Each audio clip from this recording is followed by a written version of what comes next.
لیے بڑی مشکلات ہیں۔ نون لیگ تو بہت کانفیڈنٹ دکھائی دے رہی ہے. نون لیگ یہ کہہ رہی ہے کہ ہم نے سیٹ ایڈجسٹمنٹ نہیں کرنی پنجاب میں. لغاری صاحب وہ اس طرح کے دعوے کر رہی ہیں, اور پھر طلال چودھری صاحب بھی یہ بات کر رہے ہیں کہ جی 2013 والا ریپلے ہونا جا رہا ہے اور 2023 میں ہم 2/3 اکثریت سے یہ الیکشن جیتنے جا رہے ہیں.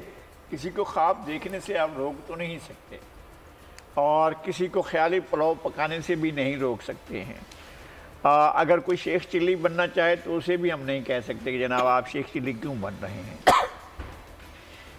ایک ایسی جماعت جو 2013 میں بھی کوئی ایبسلوٹ میجورٹی اس کے پاس نہیں آئی تھی, پھر بھی اس نے ادھر ادھر سے مل ملا کر حکومت بنائی تھی. 2008 کی حکومت بھی ایسی بنی تھی, 2018 کی حکومت بھی ایسی بنی تھی. 2013 میں حکومت کو جو ہے وہ ایسی, میاں نواز شریف صاحب کے لیے ایک بات طے ہے کہ انہیں بہت زیادہ سہولتیں ملتی رہی ہیں.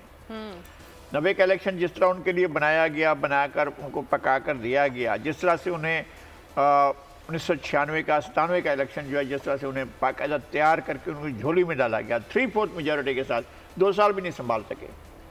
ان کی ایک خوبی ہے, وہ یہ کام بہت آسانی سے کر لیتے ہیں کہ جب وہ ان کے پاس مینڈیٹ آ جاتا ہے تو اس کو ہوا میں اڑانے میں دیر نہیں لگاتے.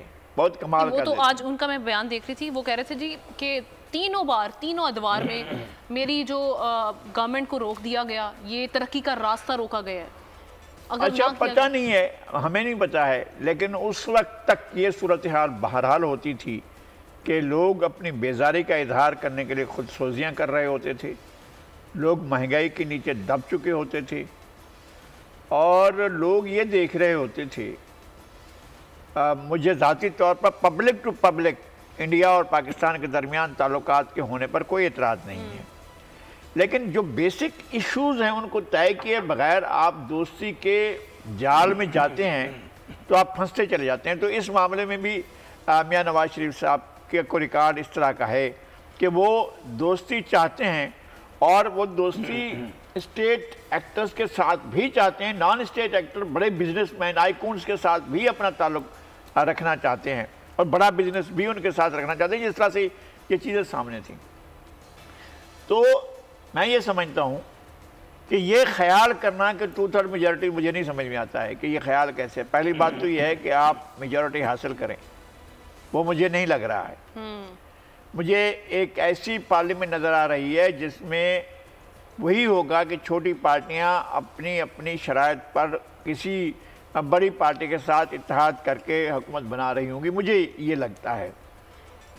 اور انہیں نہیں کرنی چاہیے, یہ تو ہمارا بھی مشورہ ہے کہ نہیں کریں وہ کسی کے ساتھ سیٹ ایڈجسٹمنٹ. اچھا. اور ہم بھی یہ چاہتے ہیں کہ انہیں اپنے طور پر الیکشن لڑنا چاہیے, تمام جماعتوں کو الیکشن اپنے طور پر لڑنا چاہیے. پیپلز پارٹی ریڈی ہے سیٹ ایڈجسٹمنٹ کے لیے؟ نہیں, پیپلز پارٹی کس کے ساتھ سیٹ ایڈجسٹمنٹ, یہ تو بات ہی نہیں ہونی چاہیے نا, دونوں پارٹیز نے کہہ دیا کہ نہیں کر رہے. جب یہ طے ہے کہ سیٹ ایڈجسٹمنٹ کا معاملہ ہے ہی نہیں, پیپلز پارٹی اپنے طور پر تیاری کر رہی ہے. سرائیکی بیلٹ میں اس نے ایک اچھا پرفارم کیا ہے, بہت سے علاقوں میں انہوں نے ایسے لوگوں کو ساتھ ملایا ہے جو الیکشن میں بہتر نتیجہ دے سکتے ہیں. اور اس کے بعد یہ سرائیکی بیلٹ میں تو ان کے پاس ایک خاصا بہتر وہ موجود ہے. اچھا. اور جو آپ کا سرگودھا ڈویژن کے دیگر اضلاع ہیں, تھل کا علاقہ جو ہے یہاں پر بھی ان کی اپنی پریزنس بڑھ رہی ہے. تھل کے اضلاع میں مظفر گڑھ, لیا, میاں والی, بکھر, خوشاب اور جھنگ, یہ سارے اضلاع ہیں. بعض یقیناً ایسی سیٹیں تھیں جن سیٹوں پر پیپلز پارٹی بہت کم مارجن سے اس کو شکست ہوئی تھی.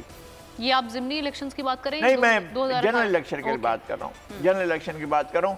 فیصل صالح حیات کو کوئی ہرا نہیں سکتا تھا, جس طرح سے ان کو ہرایا گیا ہے. وہ چند ہی سیٹیں وہ تھے, ووٹ تھے جن کی بنیاد پر ان کو ہرایا گیا, بہت دیر میں نتیجہ آیا تھا. ایسے بہت سے حلقے ہیں جن کے بارے میں ہم انگلیوں پر گن سکتے ہیں کہ یہ حلقے جو ہیں یہاں سے پیپلز پارٹی کی پوزیشن. کتنی آپ ویسے کیا پریڈکشن کریں گے, کیونکہ میں اس طرح سے نہیں کروں گا پریڈکشن, میرا پریڈکشن کرنا ٹھیک بھی نہیں ہے. لیکن اگر کوئی یہ کہے کہ 2/3 میجورٹی لے رہا ہے تو مجھے اس سے اختلاف کرنا ہوگا. مجھے کہنا ہوگا کہ یہ بات یہ ہواؤں میں ہے, خیالوں میں ہے, خوابوں میں ہے, نیند میں ہے, سوتے ہوئے ایسا سوچا جا رہا ہے. زمین پر بہت سخت ان کا خیال ہے کہ جو پی ٹی آئی کا ووٹ بینک جو ہے وہ ڈپریس ہوا ہے, یا وہ ایک ایسی پوزیشن میں چلا گیا ہے کہ اس کو گھر بیٹھنا پڑ رہا ہے تو وہ نہیں نکلے گا اور جا کر ان کو ووٹ کرے گا، ایسا تو نہیں ہے۔ نہیں، لیکن ابھی یہ شورٹی تو نہیں ہے نا کہ ابھی نااہلی ہوتی ہے یا نہیں ہوتی، پاکستان تحریک انصاف نظر آتی ہے۔ نااہلی ہوتی ہے تب بھی، اگر اہلیت رہتی ہے تب بھی، تو ووٹ تو شفٹ نہیں ہو رہا ہے نا۔ دو صورتیں ہوتی ہیں کہ اگر آپ کا ووٹ بینک، ایک بات تو یہ ہے کہ اس کے سامنے امیدواری نہیں ہے، امیدوار سارے کے سارے چھوڑ کر چلے گئے ہیں، سیکنڈ درجے کے امیدوار ہیں جن کے اوپر ووٹر کو بھی بھروسہ نہیں ہوتا ہے اور جذباتی ووٹر کو بھی نہیں بھروسہ ہوتا ہے، یار یہ کون کھڑا ہو گیا ہے، اس کا تو ہم جانتے بھی نہیں ہیں، یہ کون بندہ ہے بھائی، یہ بھی ہوتا ہے، تو وہ پریفر کرتا ہے کہ وہ بیٹھ جائے گھر۔ بہت مرتبہ ایسا ہوا ہے کہ وننگ کینڈیڈیٹ جو ہوتے ہیں ان کا ووٹر گھر میں جا کر بیٹھ جاتا ہے اور اس وجہ سے وہ ہار جاتے ہیں، تو ایسا بھی ہوتا ہے، لیکن وہ ووٹ شفٹ نہیں ہوتا ہے۔ ایسا نہیں ہے کہ پیپلز پارٹی کا ووٹ جو ہے، جب یہ آپس میں اتحاد بھی کر لیتے ہیں تو پیپلز پارٹی کا ووٹ جو ہے جا کر نون لیگ کو ووٹ کرے، یا نون لیگ کا ووٹر جا کر پیپلز پارٹی کو ووٹ کرے، ایسا بہت کم ہوتا ہے، یا کامن کوئی بڑا ایک مقصد سامنے ہو تو ایسا ہوتا ہے، ایسا ہوتا نہیں ہے۔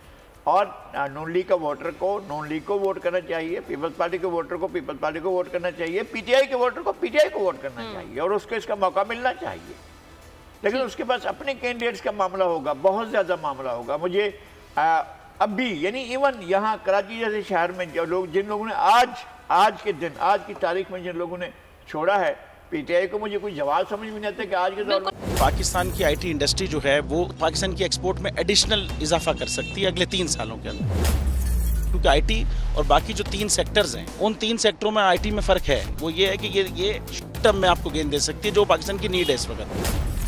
آئی ٹی کو تو پہلے بھی، اس سے پہلے والی حکومتیں اور اس سے پہلے بھی لوگ ڈیفائن کرتے آئے کہ جی یار آئی ٹی سے بہت چینج آ جائے گا، کیا وہ امپیکٹ ہوا آئی ٹی انڈسٹری کے اوپر جو ہم سمجھتے تھے اور چاہتے تھے؟ پاکستان کی آئی ٹی ایکسپورٹس اتنی ہو جائیں گی کہ پاکستان کے سارے مسئلے مسائل ختم ہو جائیں گے، وہ تو نہیں ہوا۔ آپ کی جو پالیسیز ہیں وہ کانفلکٹ ہو رہا ہے۔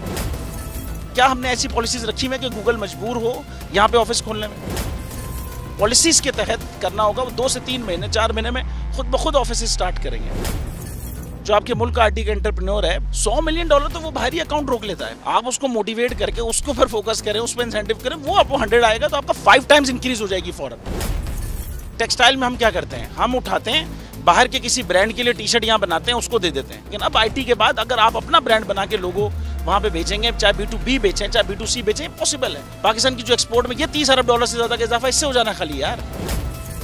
گورنمنٹ کے فنڈوں سے ادارے بنا کر اور ان کے تھرو کوئی ریولوشن آ جائے گا، سوال ہی نہیں ہے۔ آپ نے انتخاب صحیح کر لیا ہے، اب آگے چیز صحیح کرنی ہے، بس آپ صحیح ڈائریکشن میں صحیح چیز ہوگی انشاءاللہ۔ میں سمجھتا ہوں $50 ارب تک کی آئی ٹی ایکسپورٹ میں کنٹریبیوٹ کر سکتا ہے پاکستان۔ سبسکرائب کریں اور بیل دبائیں تاکہ کوئی خبر رہ نہ جائے۔